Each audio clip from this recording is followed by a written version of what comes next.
Okay. Am I recording? I am recording, I think. Yep. Okay. Jerod, I'm so glad you're playing New World. Yeah, it's pretty good. We're spoilers for those watching live. Oh shit, we're gonna have a good talk then. I think it's gonna be fun. Good talk. Okay, let's clap. 1, 2, 3. I think it worked. Peg out. 626, Jeremy.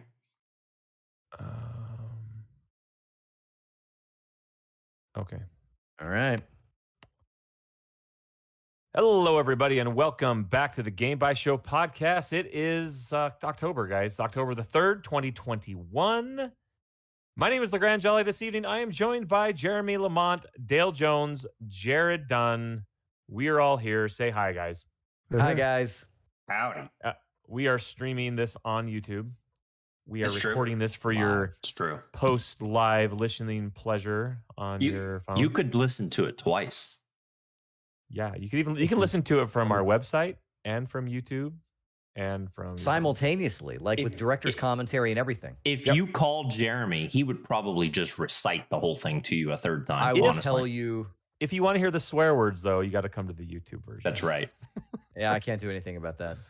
Jeremy takes those out. I do. So whenever we want to say shit, piss, poop, Jeremy does the magic. And on YouTube, you can hear that stuff live. I really hope he bleeps out only the word say. They're not going to like demonetize us or something.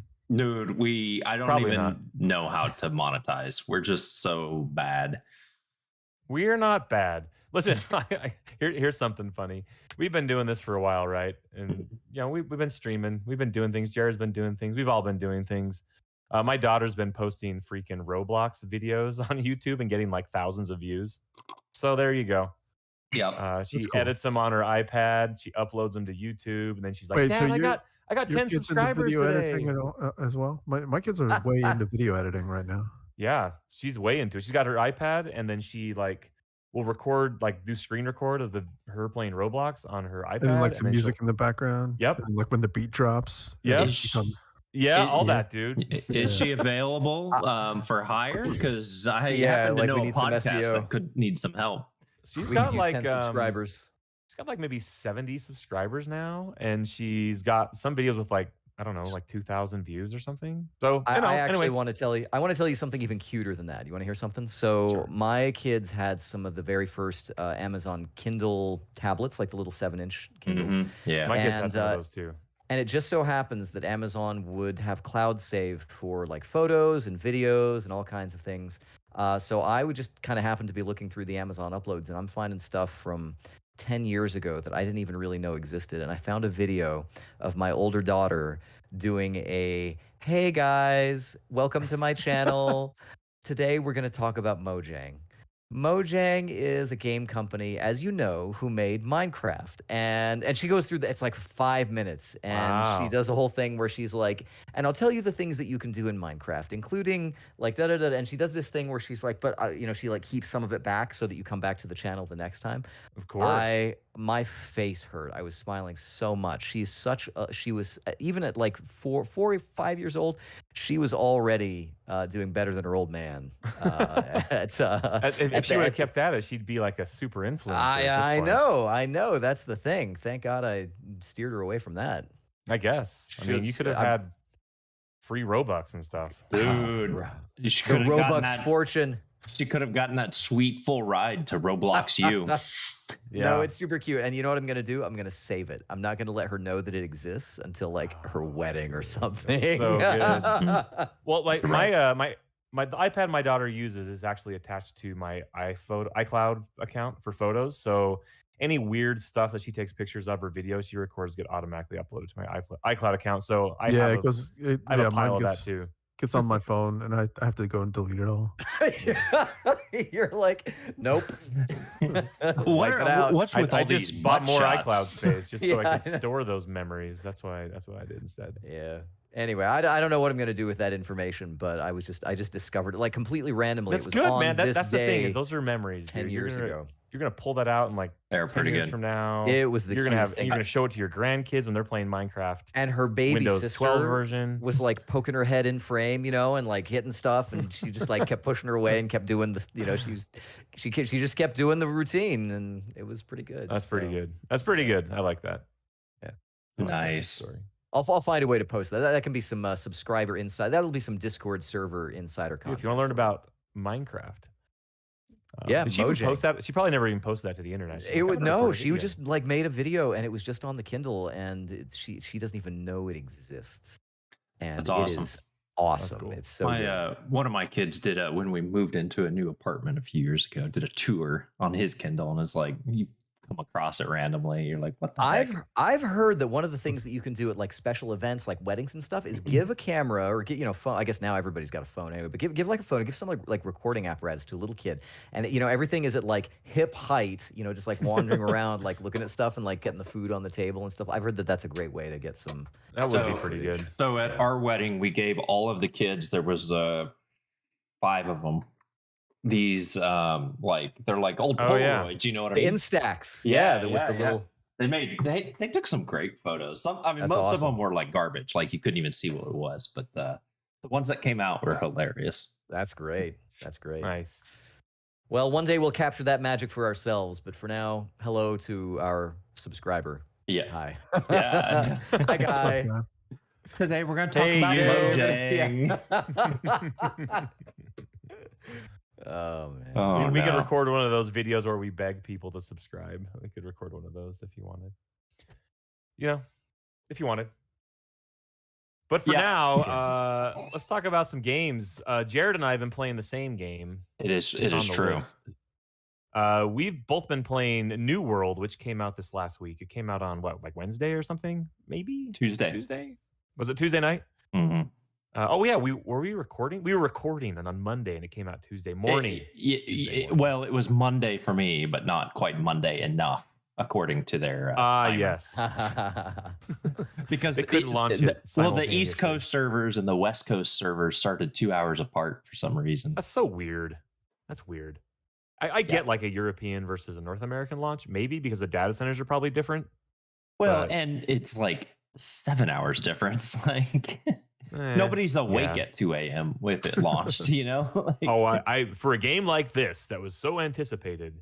Yeah. I just want to say, hype on this? Were people? I mean, aside from our show where we talked about it, was this on people's radar? Like, were people looking forward to? I have a lot of friends that were looking forward. I think so. I think people were pretty positive about it. It's okay. It's good. It's a good game. Yeah, I like. I think that was sort of the consensus. They have built it. It actually reminds me a lot of. Work it into the conversation. UO Outlands, or just Ultima in general. Okay, listen. No, listen. Reminds me of Hunt Showdown too. Okay, no classes. There's no classes. There's no races or anything. You just jump in. You create a character, and whatever you start using, you get good at. Okay. Sounds familiar. It's very crafting centric, and all of the resource nodes are like, they're not like WoW resource nodes where you're like running through and there's like a giant forest and then there's one little random stumpy tree that you can harvest, right? It's like you can cut down every tree that you see if you have there's enough plenty skill. of random resource nodes that repopulate around the world. There are some, so certain ones like iron and stuff like that, but they're I don't know, they're just more integrated into the world than I feel like some of the other games, and it's very crafting focused. I would agree with that. They don't stick out. They look like they blend in with the environment pretty well. And then they disappear, and then they come back after a while, right? So you harvest them, and so let's say you harvest like a big tree. The tree falls over, and it leaves a stump there, and eventually that stump is like a tree again. 10 minutes or so, it's a tree. But it's like it's more natural than that. Like, and same with like harvesting. Like I've been harvesting water motes from river crests recently, and it'll leave a little like harvest thing, and it comes back later. But at least it blends in with the environment. Yeah, nice. The game looks really good too. I will say it looks amazing. It looks great. My favorite thing about the whole game so far is the sound, the way they've done the sound in the game. Certain sound, or probably all sounds, I suppose, but like depending on what you're doing. If you're doing something that has like a high pitched ring to it, like if you're mining or if you shoot a gun, And if you do it like near a mountain, like you'll hear it like echo off the mountain. Like it is so good the way it like echoes and moves through the world. It's surprising the first time you hear that. Yeah, because I heard like this like or you hear someone else sound, mining. And I was like, what is that? And I'm like seeing these people mining rocks. I'm like, oh, that's cool. That's awesome. The game, it actually reminds me a lot of those survival type games. Like an Age of Conan or The Forest. No dong slider, because though. Aside from the crafting, or not, aside from the building, like you don't get to build anything, but the crafting, the harvesting, like this game doesn't have any NPCs. There's no shop, for example. There's NPCs, but there's not like a shop you can go and buy things from or sell your crap to. Like it all is done through a marketplace that the community runs through the trading post, right? So if you want to sell anything and get stuff from it, you have to sell it on the trading post. Otherwise, if you have something, you might as well just use it to craft your own stuff. Because again, like Jerod said, crafting is a big component of this game. Yep. Seems like, and again, there's no way to, like, gear will drop randomly off of mobs, but you can also craft all that same gear that the mobs drop. So it's and as you get better at crafting, it's like you make the same gear, but as you get better, you increase your chances to make that same gear, but actually better, like with like these random stats and stuff. It's actually kind of neat, as opposed to just instantly like, oh, now I'm level 30 and armor smithing. I'm going to move on to the next thing and never look back at that previous armor. I imagine at some point as you level up, you will be like, no, you don't wear that old crap anymore. But it's kind of slick. I like that approach. So I mean the older equipment, like it takes the lower quality resources, and I would imagine as you get higher, there's diminishing returns on crafting that older stuff compared to like getting the full level, right? Yeah, possibly. So I'm sure XP increases per level, so you're not getting as much XP from crafting your linen shorts compared to your I love linen shorts. mega pants of the kill things, But they get so wrinkly when I'm mining. So is it appreciably like better improved from the beta? Because I know that there was, it was a little bit techy, and I didn't play the beta. It has some weirdness to it. Like there's I didn't no have swim any problems animation in the beta. Yeah, there is some weird. I've had some weird graphical glitches depending on if I've been using the frost glaive weapon a bit, and I get a little bit of glitch with that weapon when I use it sometimes. But I don't remember having issues in the beta, and I haven't had really any technical issues in this game either. No, I haven't had any major hangups, but weren't they developing? Maybe this is later game. I don't know how much you guys have been playing this, but the whole thing with the town development and I can talk a little bit about that. So it's funny because I was just logged in. So one of my buddies is like all about this game, and he actually got in really early. He played a ton of the beta, and then he got in early as soon as he could in this game. And he was very quick to establish himself a covenant, or not a covenant, a company, which is the guilds or whatever equivalent in this game. And then he went and basically took control of a city. And I don't know what it takes to do that. Yeah. So there are three different factions. There's the Syndicate, the Marauders, and the one that I am, the people that praise God. I don't know, the religious covenant people. Yeah, the religious covenant, right? Is it called the Covenant? Yeah. Okay, the Covenant, the Syndicate, the Marauders. Getting the Halo cross. So there's these three factions, and so you join one of those factions early on in the game. And so when you create your company, those companies belong to whatever faction that you have joined. And then as you get, if you take over a city and become like the ruler of the city, then you, as member of either the company and or the faction itself, you get benefits by doing things. So since the game is so tied to crafting and selling on the trading post and things like that, if you are a member of, so say I tried to sell something in this city or craft something in this city, if I'm a member of the Covenant, I'll get a discount on fees for using the equipment in the city and things like that. And you can use this stuff everywhere. And also as the company takes over the city, they also improve things. Yeah. And so, for example, they may put a lot of resources into their blacksmithing whatever. Right. And there's different tiers of it. And so certain levels of gear require a certain tier of a blacksmithing station in order to craft. And this is across the board for crafting. So stone cutting, lumberjacking, lumber cutting, all that stuff, the loom for the weavers and stuff like that. And so if you want to craft the high-end gear, the company that runs that town has to have put enough resources into that thing so that you can actually craft that high-end gear. So the requirements to craft things are your level, having the materials, as well as finding a station that is at appropriate level for you to be able to do it.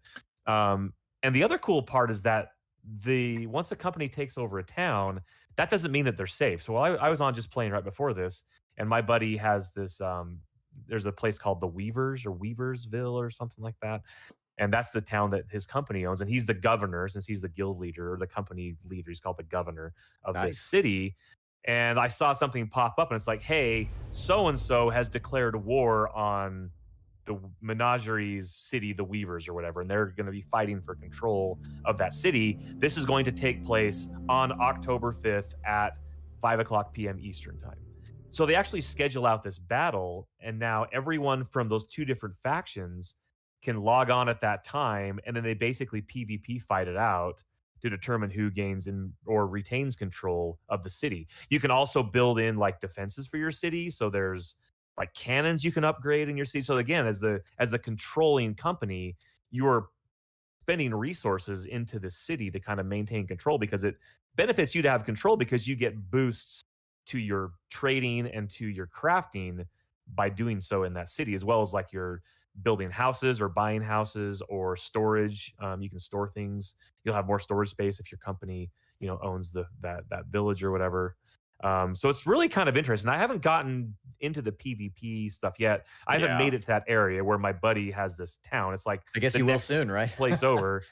So I'm curious to see how that plays out, because while the gameplay loop is fairly satisfying, the combat is, I'm going to say, okay. I think the harvesting, the crafting is really cool. I think the combat is mediocre. I think that the story itself is also mediocre. So, the story feels like nonsense, but the combat I've actually kind of appreciate in some ways. You get two weapons, and each of the weapons, acts differently, like sword and shield versus the spear versus the musket or bow.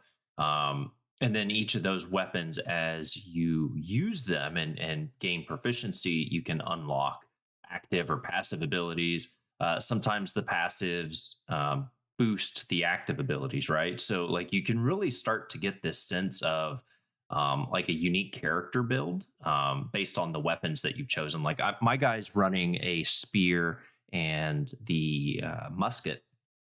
And for the musket, I focus not on doing so much damage with the musket, but on the other kind of utility tree of it, where I can throw a snare trap every so often that will hold the enemy in place for a few seconds. I can also throw a sticky bomb that counts down for a few seconds and then hits all enemies around it. So I've kind of built into this gameplay loop, this combat loop of hitting a bad guy with the snare, shooting him with the gun, throwing this trap out.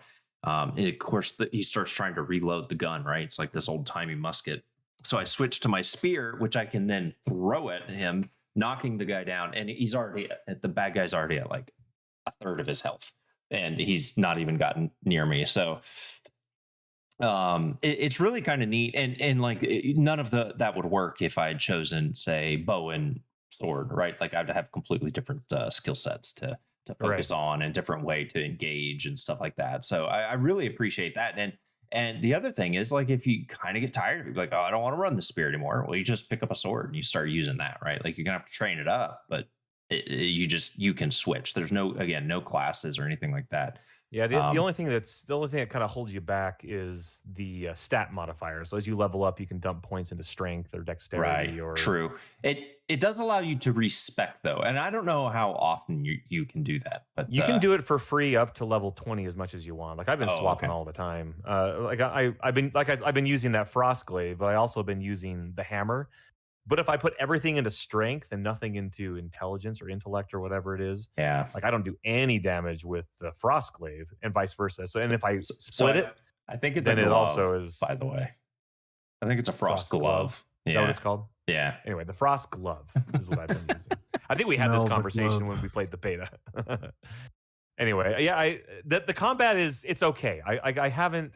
It's a little glitchy on the melee combat. I've found it's not like there's you're no actually aiming a reticle and targeting something. Yeah, there's it's no like not lock as- on. Yeah.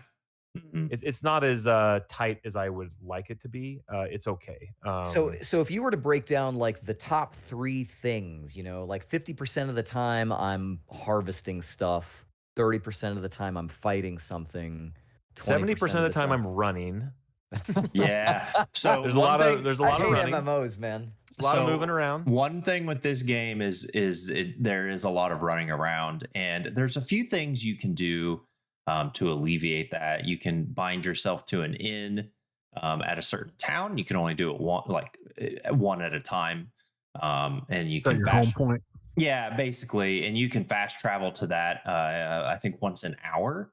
And then you can actually fast travel to other points that you've unlocked, but it costs like a resource that's I don't want to say it's rare, but it's more scarce. Yeah, it's more scarce. Wouldn't want to spend it all the time. Yeah, exactly. So you do spend quite a bit of time running, I've noticed, but that might get better, especially as you get towards the end game. It's also not terrible because you're always finding stuff to harvest or mine or whatever, and plus the world is beautiful to run around in.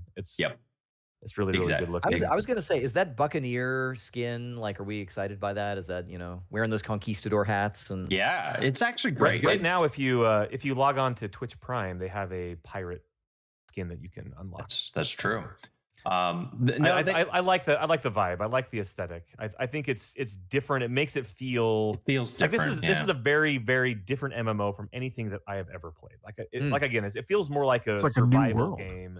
It is. Feels like more like a survival game, like the Forest, than it does like a Final Fantasy or a WoW, or even an ESO. It doesn't even feel like that. It feels like a survival game you're playing with hundreds of people at a time. The vibe it kind of gives me, and not because of like the way it integrates with the story and stuff. It's nowhere near the same kind of story feeling is the I've completely blanked on the name. The game you like, Jeremy, that one MMO, the weird one with like the sci-fi one.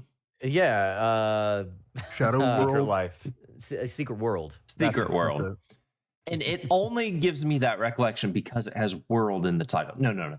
But that's kind of how, it's just running around, doing the different things. Like the Secret World was a lot more kind of staged areas. It wasn't as seamless, I think, but it just kind of has that. I don't know why, but has that same kind of feeling to me. Obviously, without the deep story I appreciate integration. that you guys would say that it feels different because I just remember my impression from that beta was like it's like the MMO, like it's the same, 100% not. It felt really samey to me. It was like run up and talk to the dude, Well, sure. I mean, all that stuff that's RPGs in general. Yeah. I don't think you tie that to MMOs. I think that what makes this unique is the harvesting, not the tab targeting, like the combat, like Jerod was saying, like all the skills you can level, the crafting systems. And I think that, I don't think Jerod or I have even gotten to the point where at level 20 you can start running like actual group combat in like dungeons and things like that.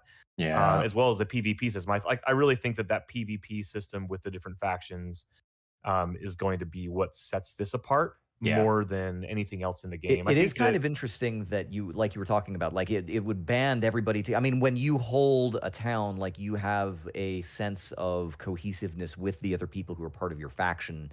And, you get the collective bonuses together and the other people do not, I can see that being something. So one thing I really like about this game, it does seem very crafting focused and very PvP focused. The PvP is optional. You do have to opt into it. Basically, you have to enable it on your character.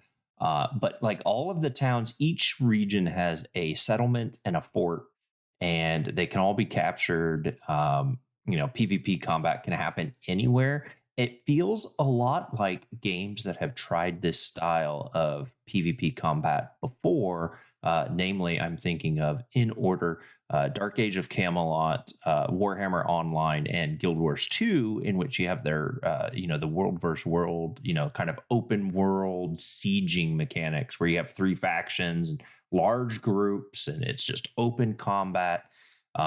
You capture areas, you vie for resources and this and that, but we'll see how it goes over the next month or so. But if they pull it off, it'll be one of the first that, in my mind, has really done a good job at pulling off that style of PvP, but in the whole game world, because all of those 3 previous games I mentioned had completely separate areas you went to do that kind of PvP combat. Yeah, the PvP is cool. You can like go to like your covenant leader or whatever, and your faction leader, and you can sign up for PvP missions, and you have like a level mechanic with that faction, right?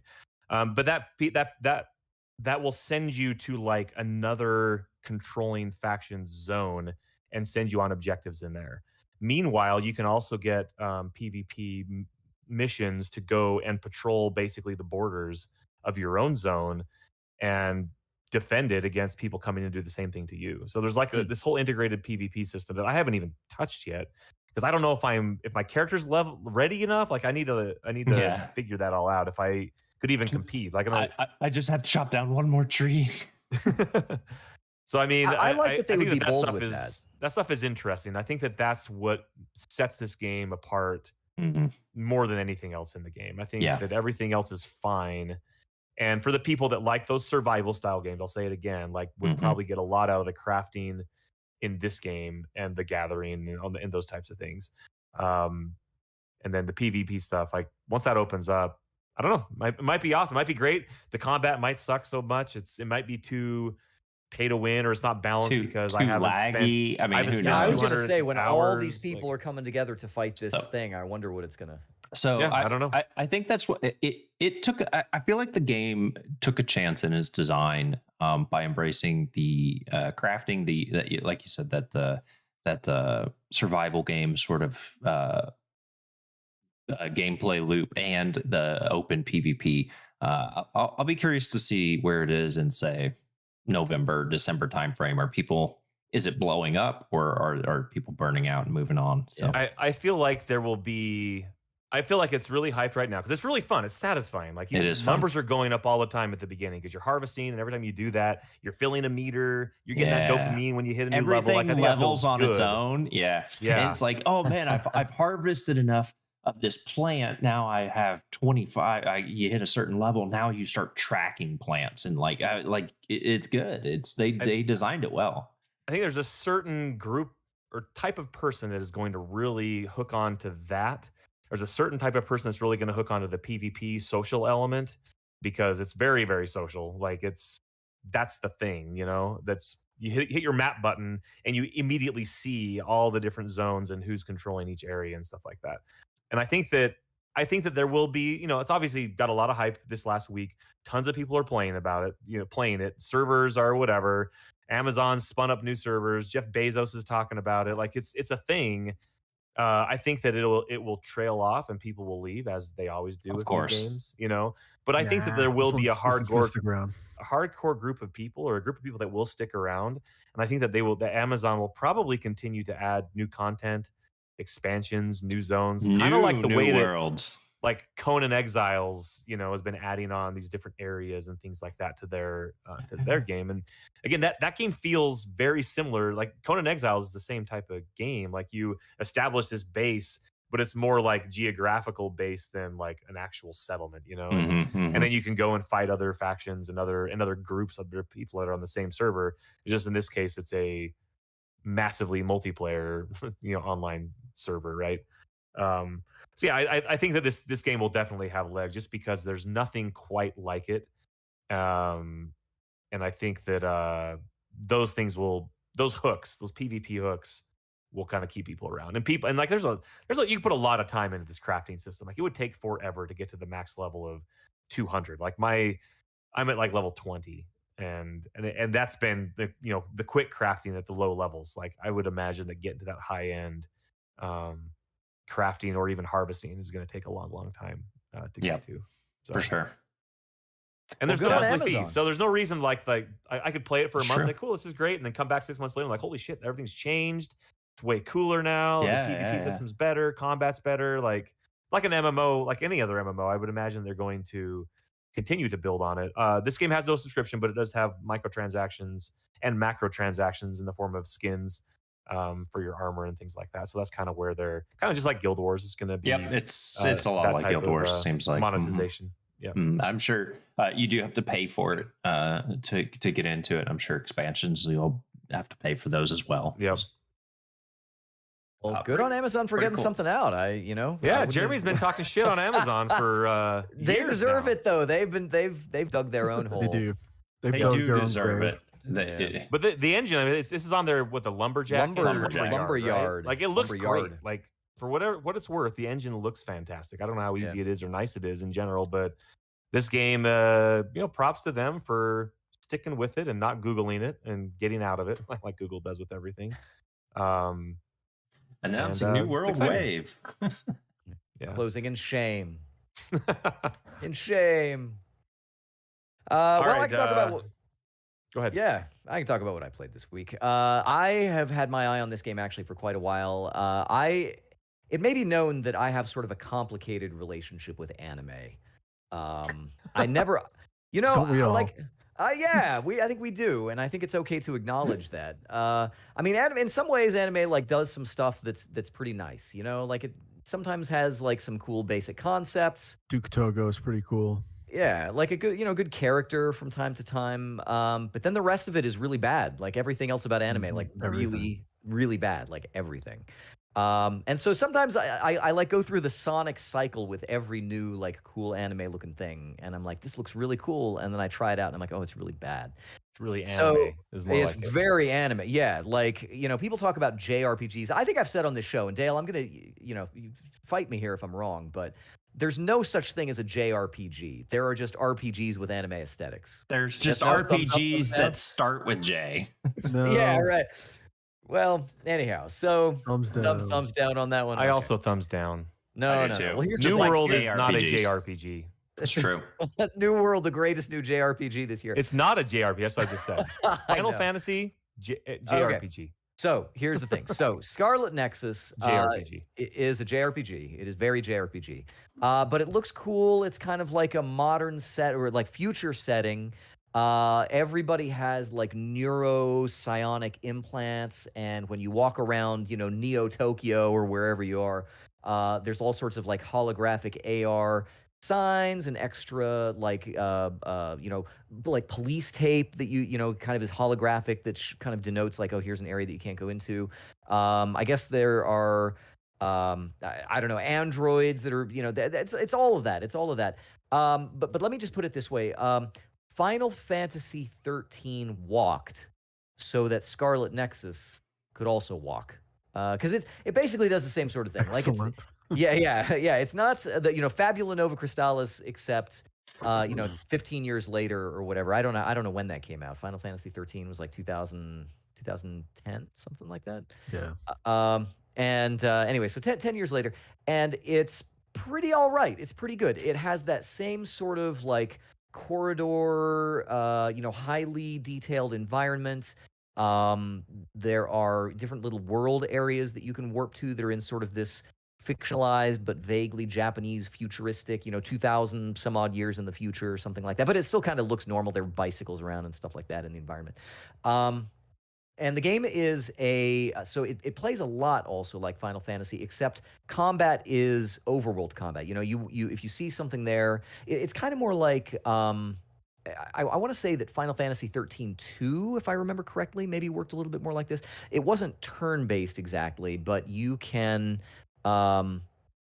basically attack something that's right there. So your character has like hack and slash abilities, and everybody in this game. So what you have like these squads. So the whole thing, it kind of works a little bit like I don't know, like kind of every anime, I guess. But what's the one with the like the guys who go on the cables and fight the weird baby giants? Evangelion.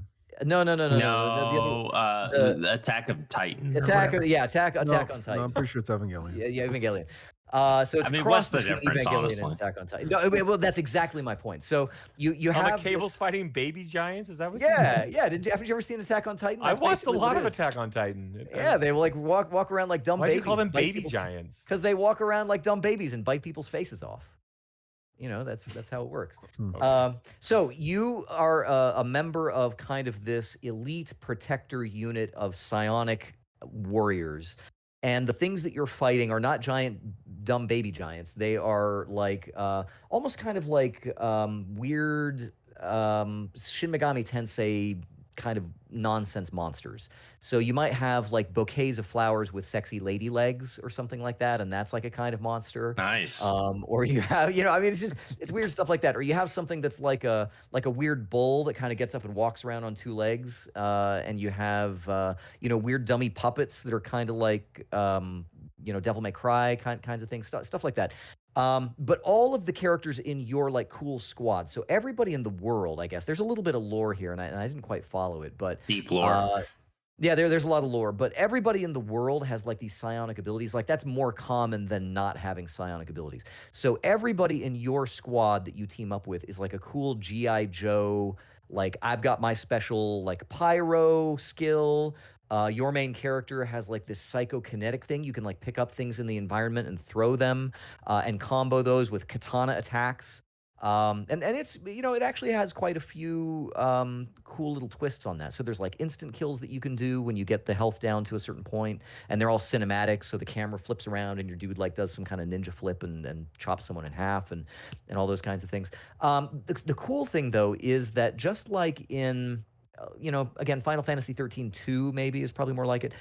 Your party follows around with you. And when you get into fights, like they'll kind of do, typically lesser fighting. So, usually you're the one who has to go around and kill everybody, but your guys are actually going to do their fighting. But the cool thing is that their special abilities, and a couple of examples are, I mentioned like pyrokinesis, or there's one dude who has like this like damage resistibility. Everybody's connected through this neural link to each other and then to some matrix operator back at home base or something like that. And so there's a lot of this interactivity between all of your squad mates and synergy and all that sort of thing. But you can at any point hold down the right bumper and then a face button that's associated with one of your squad mates, and you can sort of assume their cool abilities. So you can not only do your psychokinesis that your character naturally has, but suddenly your sword does like these fire attacks, or suddenly you have somebody who does like this super rapid like hyper mobility thing, and so all the monsters are kind of like frozen in place, and you can just like slice them all up and all those kinds of things, which is kind of cool. It also does a lot of comboing, so you can combo like a psychokinetic attack, picking something up and hurling it at someone, and it kind of staggers the bad guy so that you can then immediately close the gap with an instant button kill. It's actually really fun to do combat in this game. But then it also kind of does the. Is it worth the anime?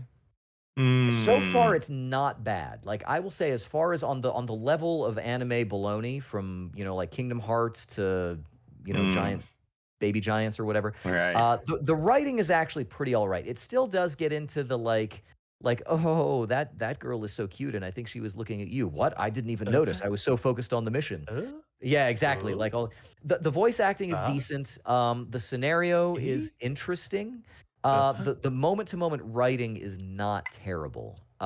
So actually the production value is really good. So like I was saying, Fabula Nova Crystallis, that whole idea of we're gonna have these sort of set corridors that you run through, and I remember it took a lot of flack at the time because people were like, "Oh, the stupid corridors," but it's not bad. Like I think that it took a lot more negativity than it really deserved at the time, and this just kind of develops that and focuses on that, and I think it's really good. You can fast travel at any time. There are side missions you can pick up. Save points are plenteous. And the abilities and the thing, and of course there's like equipment that you can get, and when you level up your character, you can unlock different abilities and different weapon slots and armor slots and things like that. And it just looks good and it plays pretty smooth. Are you playing on xCloud or are you playing it on Xbox? I installed it on my Xbox One, and I will say that there is a little bit of technical jank. Like it does kind of this. Why don't you play it on xCloud then? I could do that. I mean, it's running like Xbox Series X servers or whatever. Yeah, probably would be better. I'm playing it on my couch though. I wanted to sit somewhere soft. I've been spending so much time in this office chair. I'm just like, I gotta sit somewhere I'm soft. done with my office chair, dude. I know.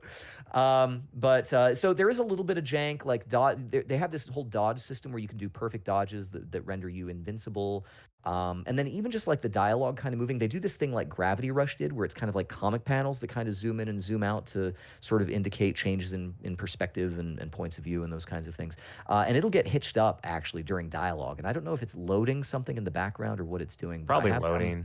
I have come across a few of those situations. But I'm going to try this on XCloud. I'll let you know how it goes. I would say try it. I actually really like this. The music is really good. I know the it's soundtrack only a is available 16 on gig vinyl. download on PC, so it's not like it's huge. Yeah, no, and it's pretty easy to get into. They get you into the action pretty quickly. There's not 3 hours of tutorials, and like I said, the moment to moment gameplay actually is pretty fun. The missions are short enough not to drag on. And how long is this game?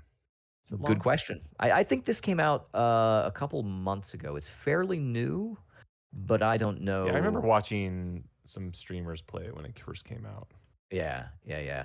But it's part of Xbox Game Pass, and like LeGrande says, you can play it in a browser, and I'm sure that'll be a pretty optimum experience. Cloud saves back and forth, so heck, do both, and wherever it's convenient for you, play it.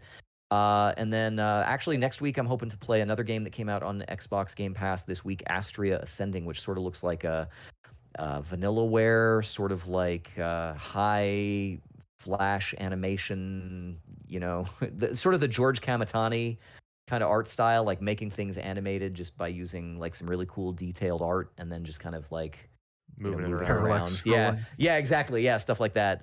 So I'm looking forward to that. So I think it's been a good couple weeks for Xbox Game Pass. We'll get into that a little bit. There's a ton of stuff on here right now. Yeah, they've been filling it out in the last month or two. So I would say Avengers is on there now. Yeah, Marvel's Avengers. They just put that on there. So if you Is that on XCloud? Can I play that without installing it? That'd be cool. I'm sure you can. I'm sure you can. You can. Yeah, I don't see why not. So I would say thumbs up to all of this. Play Scarlet Nexus. I have enjoyed it. I would like to continue playing it if my schedule allows. I've complicated relationship with anime, but so far this one has not ground me down yet. So I'd say try it out. That's it. Nice. Scarlet Nexus. Nice. Got some new releases here, courtesy of tech-gaming.com. I'm going to burn through these pretty quick. Pokemon Unite is now on mobile, so I downloaded it on my iPhone. I'm going to try it out. I haven't tried it yet, but I linked it with my Nintendo account. So that's there. Alan Wake Remastered is out for Xbox and PlayStation. There's a game called Hot Wheels Unleashed, which is a Hot Wheels-themed kart racing game. Good idea. It's a looks good pretty match. cool. Yeah, I would think mechanics. so. I guess there's like a pretty robust build your own track thing in there, which is what Hot Wheels is all about, right? Build The your own tracks track. are all orange and bendy, right? That's Yeah, you can do them down the stairs. Mm-hmm. right. FIFA 22 is out, latest in the FIFA series. Super Monkey Ball Banana Mania. For some reason, I thought that Super Monkey Ball was like only a Nintendo thing, but I guess it's not. I think the first time I played, I guess, was Xbox 360. Anyway. Monkey Ball, I think, was traditionally a Sony thing. I think wasn't it? Or Super Monkey Ball Banana Mania is what's out right now. This. Who knows? Wasteland 3 has a DLC called Cult of the Holy Detonation. That's out. Detonation. That's out for Wasteland 3. And we have our Rad Switch and PC game titles. First, I don't know how you say this, but Twistine. It's with a number 2 and then W-E-I-S-T-E-I-N. Twistine? I have no idea. Twistine. Squared Stein. That's right. This is the a Curse Harvey of the Red Weinstein Dragon. simulator? That's only the first part.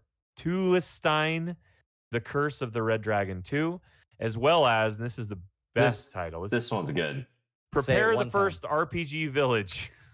Tilda. The Adventures of Nyanzou and Kumakichi Escape Game Series. Well done. Good job. Not bad. That's really good. Yeah, that's really good job, good. guys. That's all one title? I think it's at least That's two titles.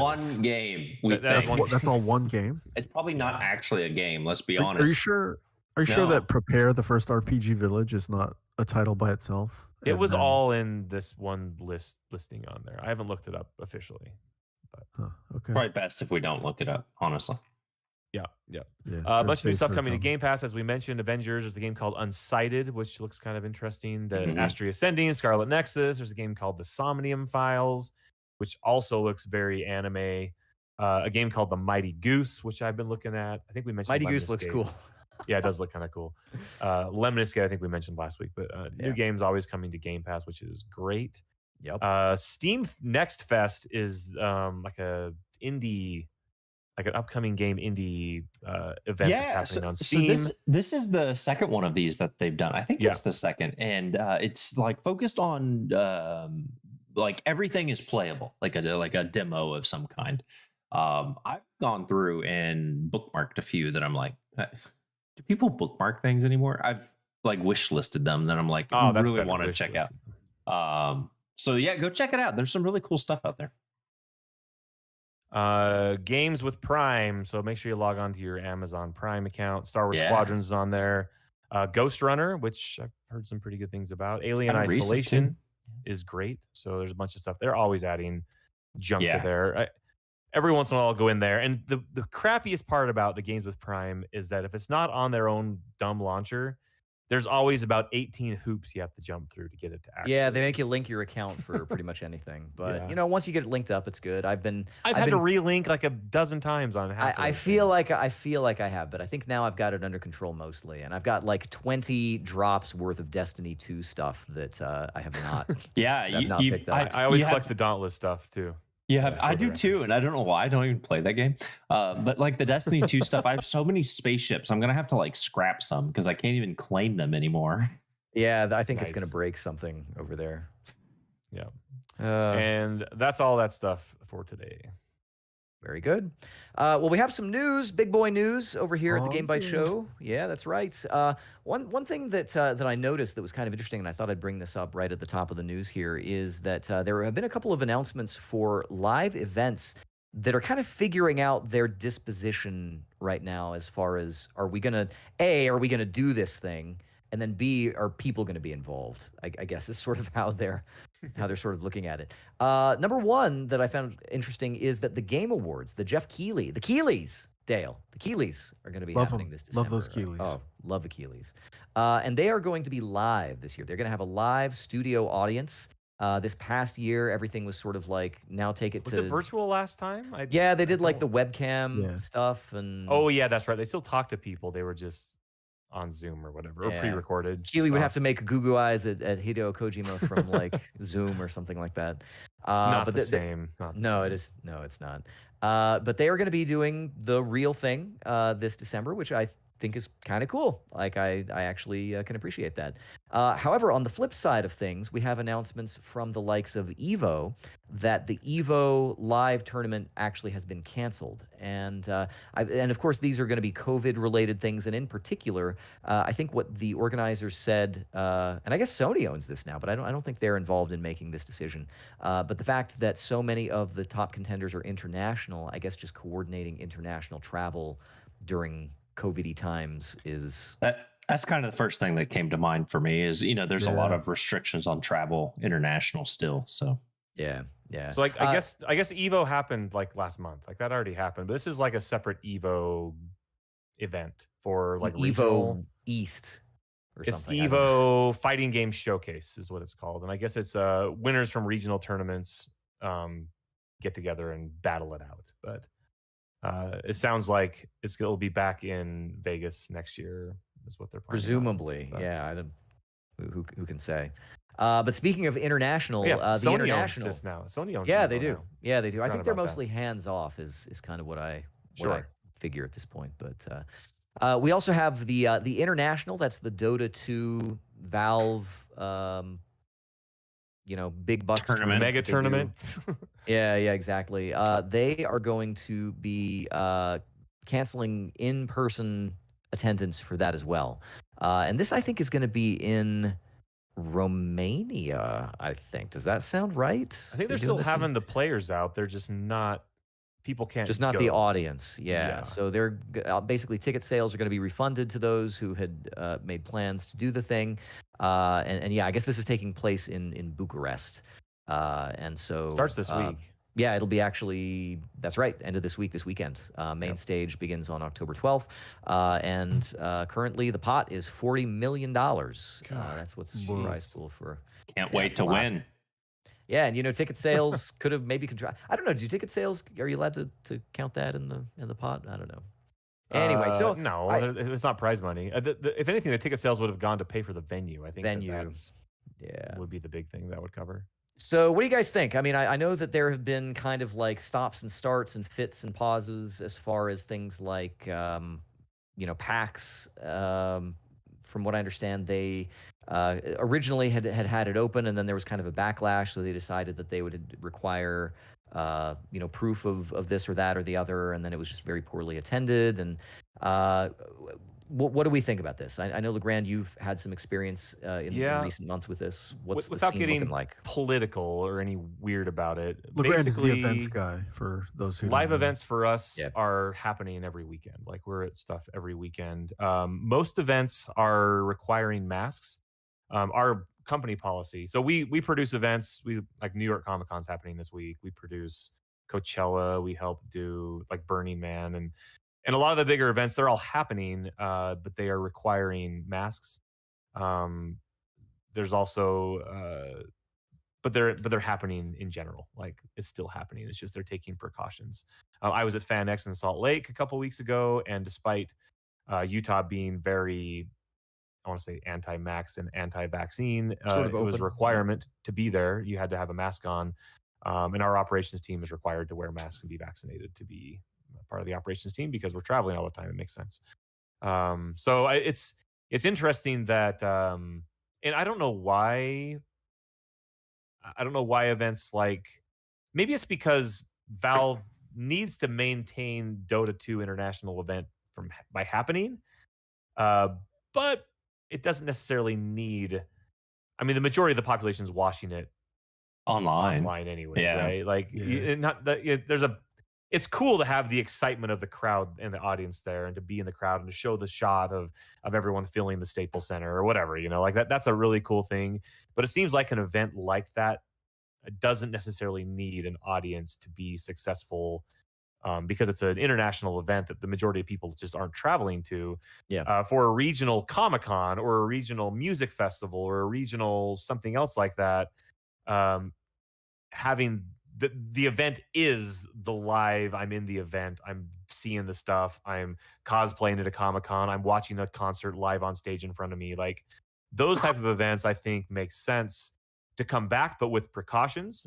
But something with the international where, like we were just talking about, like, Valve probably doesn't need the ticket revenue. Like, it's just part of what they do as part of the international, but they can still produce the international and be as successful with it, still give out $40 million, like, and not have people live and not take that risk of that type of thing during it seems like video games in general sort of follow that same idea. Like, I can't think of anything.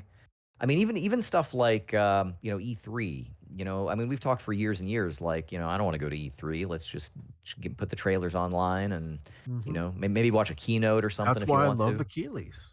Yeah, I agree. You get That's some why I love the Game Bytes. Absolutely, they're going to be live this year, man. You don't even have to watch it. You just listen. That's true. So maybe that has something to maybe do, where it's a smaller audience, or maybe just sort of the luminaries of video games get to sit in the audience. I mean, something like the Game Awards can be live, but a general admission public event, maybe we're not ready for. Yeah, they're still a little weird. I went to a concert a few weeks ago, and 90% of the crowd was not wearing masks, and it was a tight crowd with mosh pits. and I had a mask on, my brother had a mask on, and we were in the crowd of people. And I think it's still a little weird at this point. I think it still feels a little strange to be in crowds of people. But eventually this stuff will come back. There's no reason not to. And again, I love watching. Like, some of my favorite moments of going to BlizzCon were watching the live tournaments. So I think that it's only a matter of time before that comes back, because esports will continue to grow. International will continue to raise more money for their prize pool. My question is, when does Dota 2, instead of having a huge prize pool just for the international, just actually create some sort of a league where they pay teams, kind of like what Overwatch was doing. Right. Instead of paying 40 million in prizes to the international competitors, like let's create a league and let's You just have an ongoing. Yeah. and thing. sure, maybe there's Yeah. a big tournament at the end and whatever, but you have a season. You have a season, and you have, I really respect what they did with Overwatch League, despite me not caring about Overwatch, especially not watching that competitively. Yeah. I think that model could work with something like Dota or League of Legends or Heroes of the Storm. Yeah, I think Ubisoft has a pretty interesting model with its Rainbow Six Siege leagues. They have different leagues around the world that compete, and then the top from those each, the geographical regions compete at one large event. So it is kind of that, smaller teams, smaller events, but then kind of grows into something big at the end. Yeah, the League of Legends one was interesting because they actually had an arena they built in Anaheim where the teams were there and they would just always compete in That's crazy. the arena. It's like everyone just lived, They were actually not allowed to leave. That's right. The It was the octahedron. bubble at Disneyland. Anyway. The only Speaking way of to bubbles- leave was to win. Yep. Speaking of bubbles, here's something that's kind of interesting. In terms of closed gardens, walled gardens, the Microsoft Store seems to be, and I correct me if I'm wrong here, but seems to be the first closed system of its kind to willingly open up a third-party storefront So within its own thing. I like will that. say the Epic, I mean, if this counts or not, the Epic Game Store, you can get like They had itch.io. itch. Mhm. Yeah, they did have itch. That's right. That's true. So Microsoft has opened up they've announced a new policy that means that third-party storefront apps such as Amazon and the Epic Game Store, which are going to be the first two that they plan to incorporate here, will now have a product detail page that you can search or browse. You can install it with the same sort of security. So if you're running Windows 10 in S mode, I guess you could. Actually, I don't know how this would work because then eventually you're going to be I installing came across stuff that S mode today when I set up my wife's laptop, and it was the dumbest freaking thing. It's the worst. Oh my gosh! It's the worst. And immediately it's like I got to turn this thing on. For those who don't know, What is it? I don't. Windows S mode is basically Windows trying Safe to mode, be kinda. their walled garden, trying to be Apple, except for you can that's turn it terrible. off. But they warn you if you turn this off, that means You can never turn it back on. you can never turn it back on because it's their way of like saying anything that is going to be on your computer is going to be authorized by Trusted. Windows. We're going to Yeah. be verifying. It's kind of like Apple's iOS. Like they Yeah, or Google does it. Yeah. But I was trying to install Quicken for my wife and that finance software, and they wouldn't let me. And they didn't. It's like, you need to download it from our app store. And I'm like, it's not on your app store. Like, well, you got to turn off S mode. And I'm like, well, this is some shit. Like, it was so dumb. Like, so anyway, Yeah. ridiculous Yeah. S mode. So for the I'm not first sure- time today, I went to a web page to download something, and it redirected me to the Microsoft Store. Whoa. Well, the interesting thing is to Weird. turn off S mode, you actually download a Microsoft Store app. Turn off S mode app. Yeah. Yeah, exactly. So I'm not sure exactly how that's When going to work. is that? That's something new. Like, I've never seen that before. No. It's been so my day job is I work in technical support, and I've been wrangling that for years. So that's Really?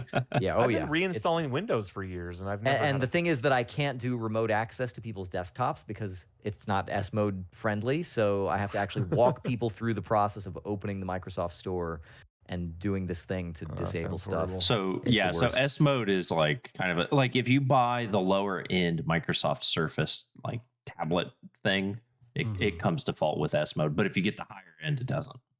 Yeah. So, if you I don't know install your how- own Windows Pro on your computer, which is what I have, it probably doesn't have. Mhm. Yes, Yeah. That it's makes different. sense. Anyhow, so presumably all of the, the actual games and stuff that you would get from these third party, and it's interesting that these specifically are game. I mean, I don't know what other storefronts there are, but Epic Game Store and Steam are, Well, it's just installing the specifically app on your game-related. computer through Windows's Mhm. App Store, right? yeah. And then presumably all of the stuff that you download from there will require that you actually, install stuff that's. So to be honest, I don't know if this is going to make a meaningful difference to anybody, but it is kind of interesting that Microsoft is taking steps to do this. And They want people to use their store.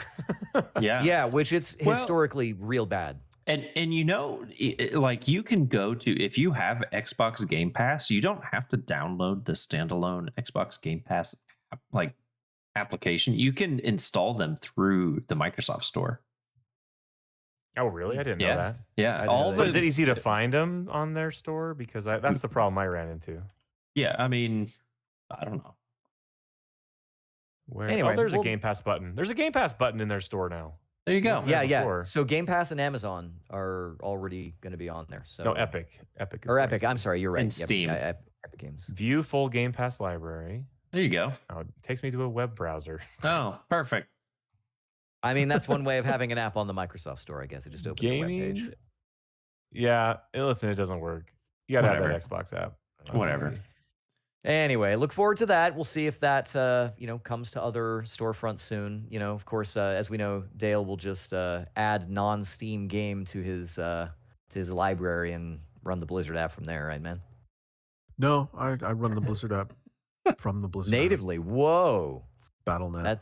That catches me off guard. Well, speaking of Blizzard, Activision Blizzard has been sued by the U.S. Employment Commission, and they have agreed to the terms of an $18 million settlement. This is the sort of ongoing, iterative legal trouble that has sort of cascaded from stuff at Blizzard in particular. The issue is that during the course of this investigation, and in the response to this investigation, it has been alleged that Blizzard is engaging in practices that are hindering the investigation. So they're just sort of, I don't know, they're just sort of rolling down the legal hill, I guess, and just accumulating a whole bunch of unfriendly legal action. Yeah, this is the one that they started a couple of years ago, right? This is the first. This is the thing. This is the investigation. Yeah. So I think it was the SEC was the original thing, and now it's the Equal Employment Opportunity Commission. So I don't know. I think once the sharks smell blood in the water. This isn't the lawsuit. This is just another thing. This is just a thing. And I think that I think that's just what's been happening has been in the process of mistreating your employees.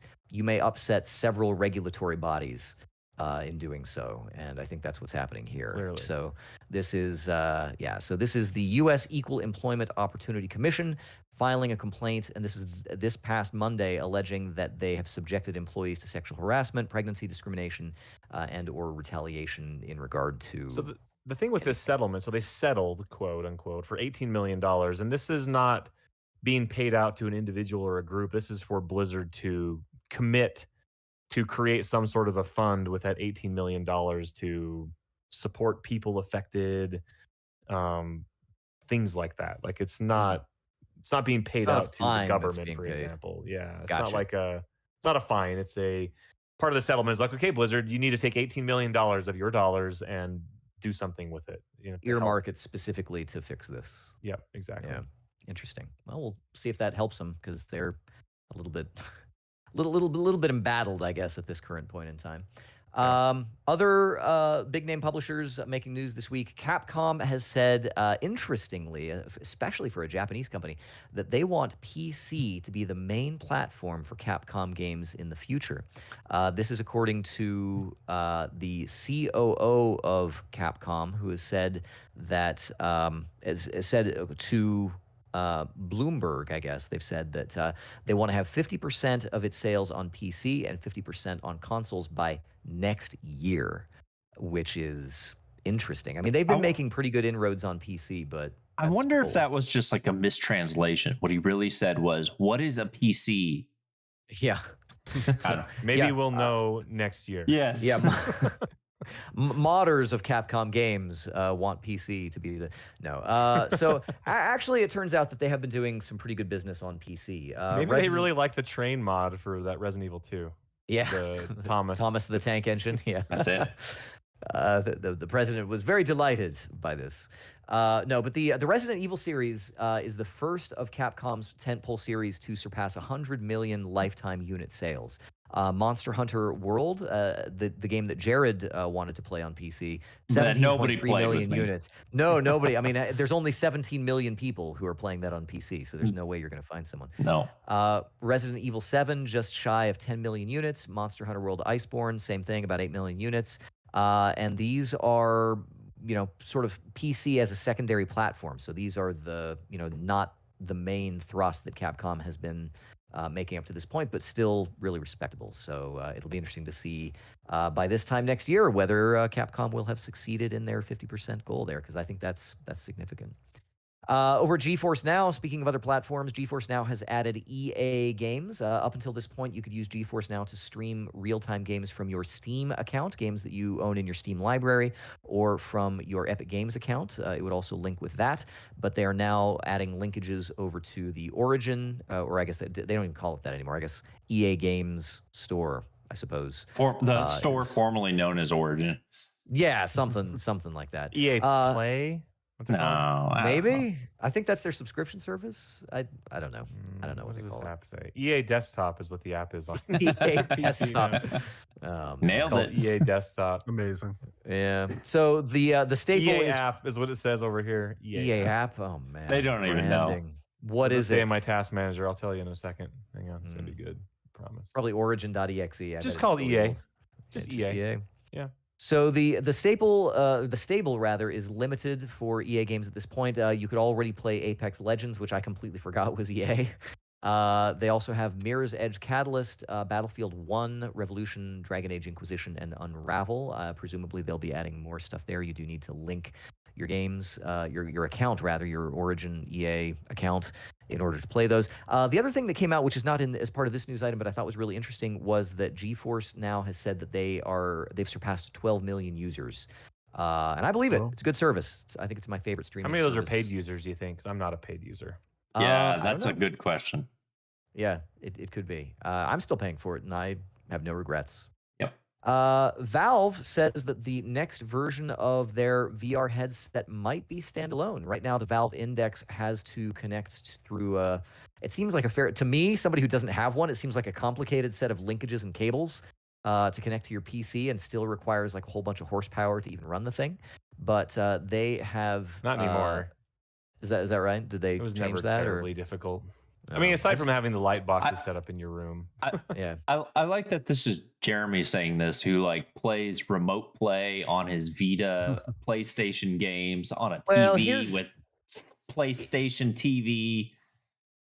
Here's my beef with Index, which is that, like, for having this big expensive headset, you still needed a really robust PC in order to use it, which I do not have. So I can't actually run an Index. It was if I definitely a wanted to. niche product for a very niche market. Yeah. But here we have a rumor that Valve has got a proof of concept standalone VR headset, sort of a la the Oculus Quest, where everything is just sort of self-contained. I guess there are patents from Valve for just such a headset, a standalone headset that surfaced a little bit earlier this year, and other patents that include things like Wi-Fi receivers, stuff. If you think about it, the freaking Steam Deck, is that what it's called? Yeah, the handheld thing. Use that same tech and put it in a headset, right? I did see a video of somebody like linking up some sort of headset, and they had the thing in their lap, and it didn't really work that well. But I guess theoretically you could do it. Just use the same hardware, the same, processors. I'm going to use a Ritz cracker box. I'm going to glue it to my face, and then I'm going to. I don't mean take the Steam Deck and put it on your face. I mean take that same trimmed down small tech and put it into a standalone headset. The future of VR, if it ever is going to take off more. I mean, the Oculus Quest 2, for all intents and purposes, is a very, very successful device. Yeah. Yep.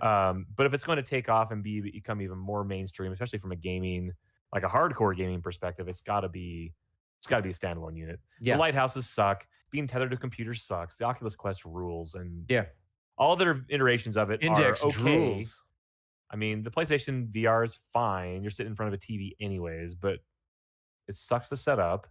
But the Oculus Quest is awesome. So I would look forward to something like this, being able to play like Half-Life Alyx. Like, it's still not out anywhere else. So you have to have a good headset for it. Yeah, I would be a lot more interested in something like this. And being that I already have a pretty good back catalog of even VR stuff. I've got VR stuff in my Steam library that I just don't play. So I'd be ready to go, with one of these things. So it'll be kind of cool to see if this pans out. It's funny because I pop into VR and I'll like be all about it for like a week, and then I won't Yeah. play it for like 2 or 3 months. My action is rising to get back into VR again. Like I've been looking, kind of like sideways at my my PlayStation VR headset again, and like I want to Yeah, try put out that that Star Wars Squadrons on that still. yeah. I think that's free on PlayStation, or it was on PlayStation. It was on PS right? Plus, so it could be in your library. I still want to get one of those PS4 HOTAS. Of course, That's the you only do. thing that I've got one. I've got the one that Jerod gave me for PC. So now if you were paying That attention one- to our that- freebies section, That one works on PS4 too, I think.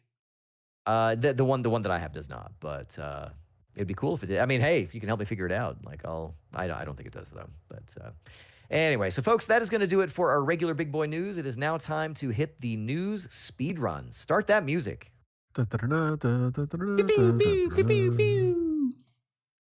Well, Square Enix is going to do the unthinkable, and they're going to release an offline version of Dragon Quest X.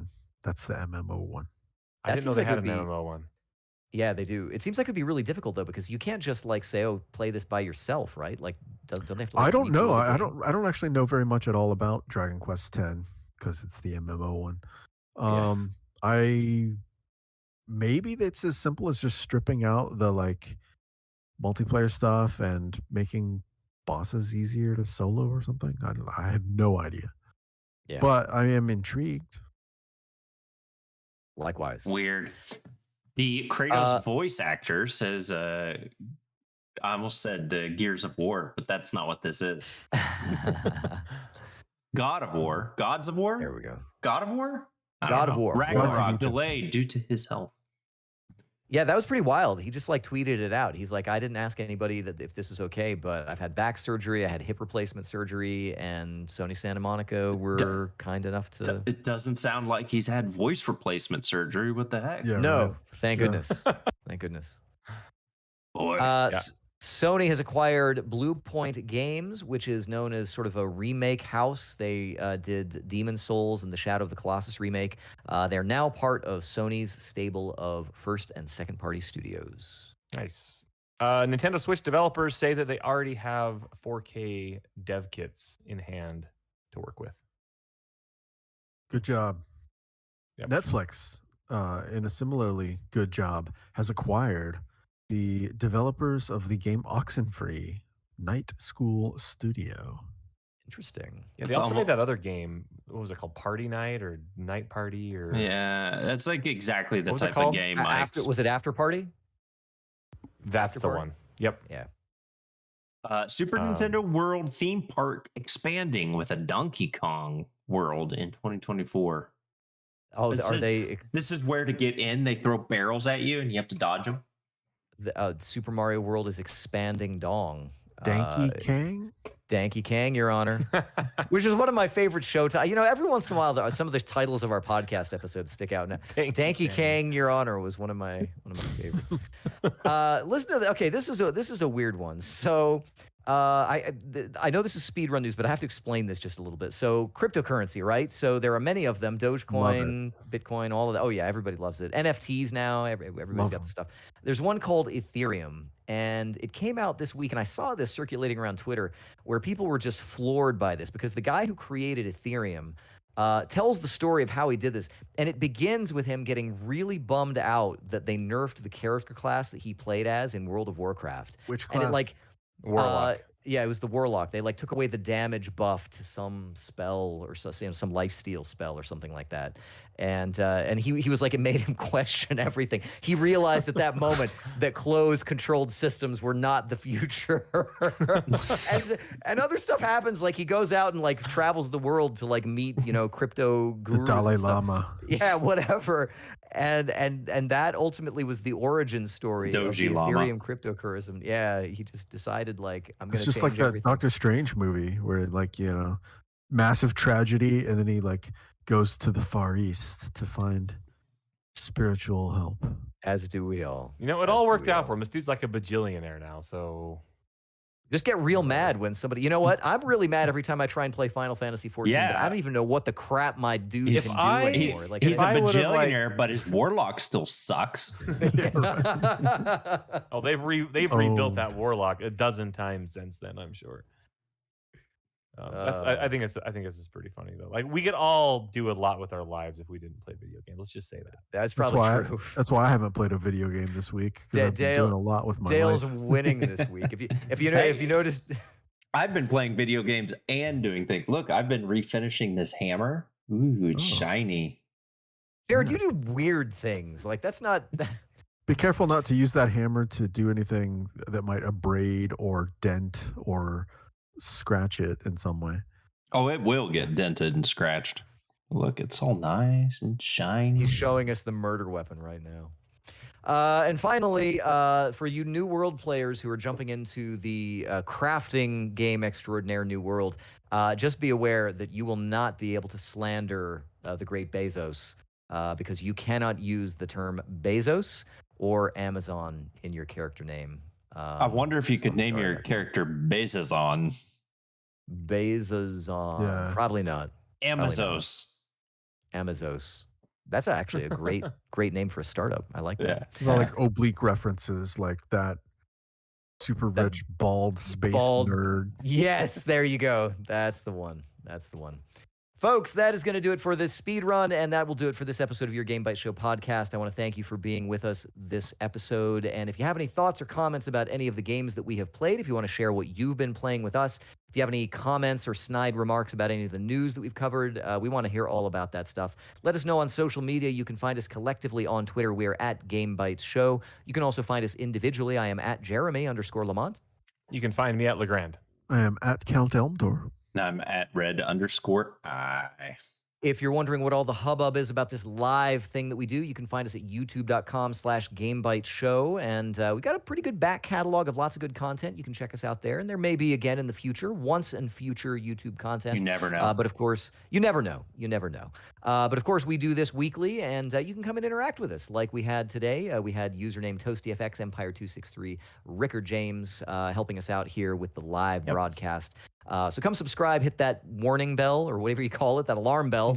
And you stay away.